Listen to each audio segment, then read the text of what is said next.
Hello everyone, welcome to our channel Northeast PSC। আজ আমরা DNA daily news analysis যেটি আমরা প্রত্যেক দিনের কারেন্ট অ্যাফেয়ার্সের রিলেটেড কোশ্চেন্স তোমাদের সামনে তুলে ধরি। এই কারেন্ট অ্যাফেয়ার্সগুলো আমরা ত্রিপুরা টাইমসের মাধ্যমে এই সাহায্যগুলো নেওয়া হচ্ছে, আর সেখান থেকে ইম্পর্টেন্ট কারেন্ট অ্যাফেয়ার্স আমরা তোমাদের কাছে তুলে ধরেছি। প্রত্যেক দিনের ডিএনএ কোশ্চেন্সগুলো তোমাদের কাছে যাতে পৌঁছে যায়, এই জন্য এই প্রয়াসটা আমরা প্রত্যেক দিনের করা হচ্ছে। তাই তোমাদের কাছে একটি অনুরোধ কি কাইন্ডলি আমাদেরকে সাপোর্ট করো, আর কোনো সাজেশন থাকলে অবশ্যই আমাদের কমেন্ট বক্সে জানিও। তোমাদের যদি কোনো অ্যাডভাইস থাকে, কোনো সাজেশন থাকে, অবশ্যই জানিও, সেইগুলো আমাদের কাছে খুবই গুরুত্বপূর্ণ। ঠিক তো যারা যারা আমাদের এই কারেন্ট অ্যাফেয়ার্সের পিডিএফ বা অন্যান্য স্টাডি মেটেরিয়ালস যাদের প্রয়োজন, তাদের জন্য এই কিউআর কোডটা স্ক্যান করে তোমরা আমাদের এই চ্যানেলে জয়েন করতে পারো। তার সাথে আমি তোমাদেরকে এই লিঙ্ক প্রোভাইড করে দেবো, এই লিঙ্কের মাধ্যমেও তোমরা আমাদের টেলিগ্রাম চ্যানেলে জয়েন করতে পারো। শুরু করার আগে, আমার নাম অমিত মণ্ডল, আমি একজন জিএস ফ্যাকাল্টি, আর তোমাদের এই কারেন্ট অ্যাফেয়ার্স রিলেটেড প্রত্যেক দিনের ডিএনএ ভিডিওসগুলো তোমাদের কাছে পৌঁছে দিই। তাই দেরি না করে আজকের ক্লাসটা শুরু করা যাক।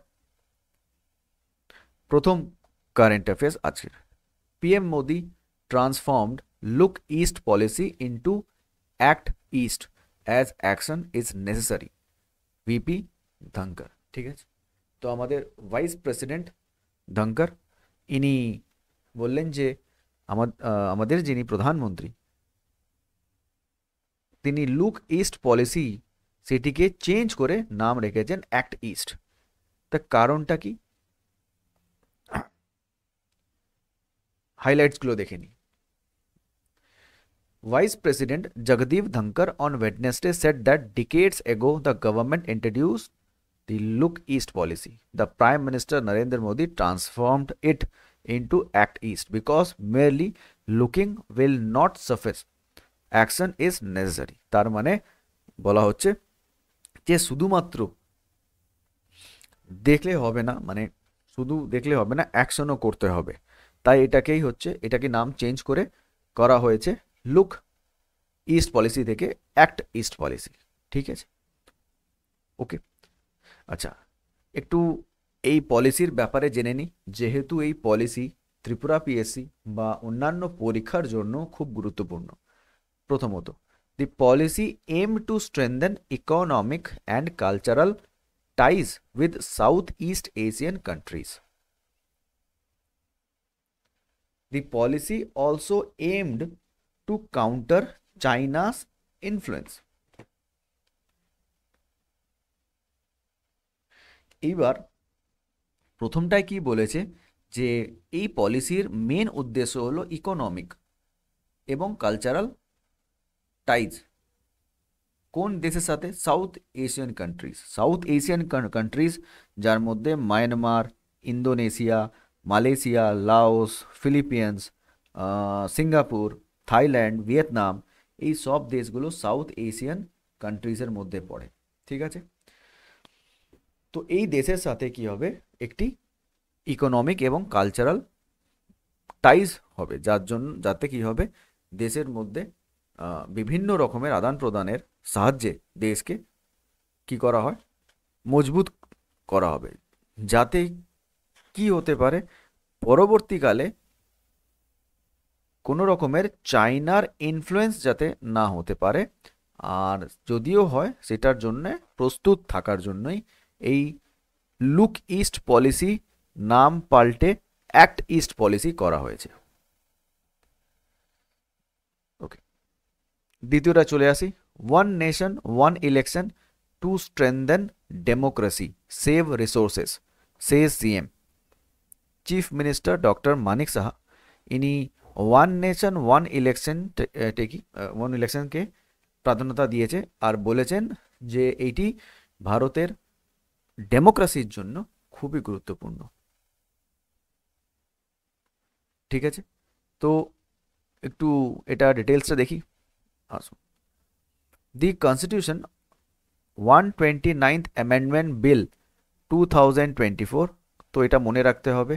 And the union territories laws amendment bill 2024 introduced to give effort to one nation one election referred to the joint paramilitary committee।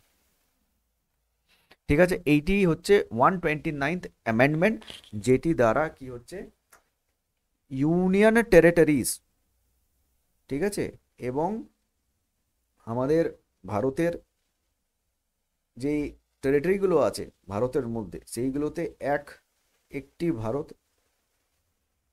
একটি নেশন আর একটাই ইলেকশন হবে, এরকম একটি জয়েন্ট পার্লামেন্টারি কমিটিতে এটা নির্ধারণ করা হয়েছে, একটি ডিসিশন নেওয়া হয়েছে।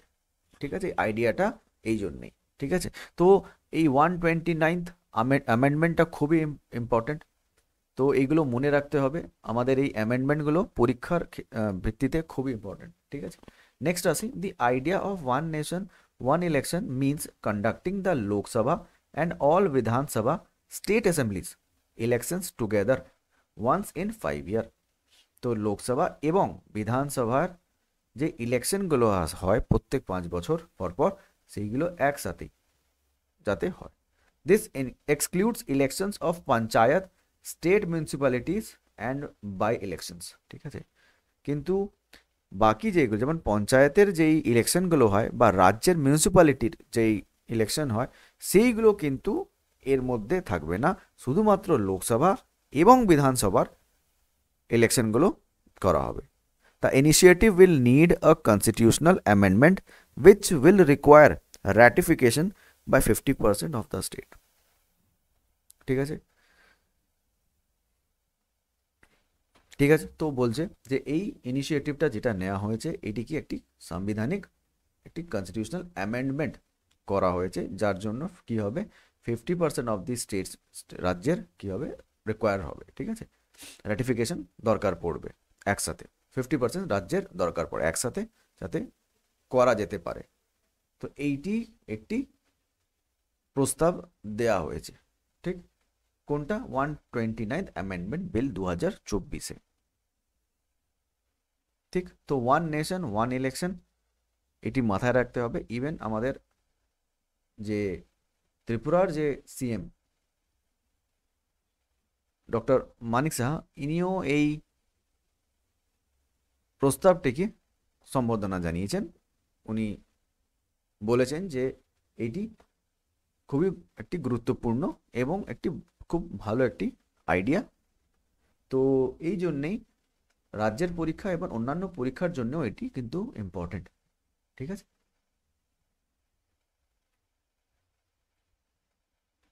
তো আজকের জন্য এতটাই। পরের ভিডিওতে আবার একটি নতুন কারেন্ট অ্যাফেয়ার্স ক্লাস নিয়ে চলে আসব। তোমাদের কাছে একটি আবেদন রইল কি তোমরা যাতে আমাদের চ্যানেলকে জয়েন করো, আর সেইখানে কাইন্ডলি এই পিডিএফগুলো ডাউনলোড করে নিও। যারা যারা আমাদেরকে মেসেজ করছো আর বলছো যে এই পিডিএফগুলো দরকার, তাদের জন্য আবার বলছি যে টেলিগ্রাম চ্যানেলে তোমরা কিন্তু এই পিডিএফগুলো পেয়ে যাবে। তো কাইন্ডলি আমাদের টেলিগ্রাম চ্যানেলটা জয়েন করো, আর সেইখানেই তোমরা এইগুলো পেয়ে যাবে। ঠিক আছে, তো আজকের জন্য এইটুকুনি। পরের দিন আবার দেখা হবে একটি নতুন ভিডিও।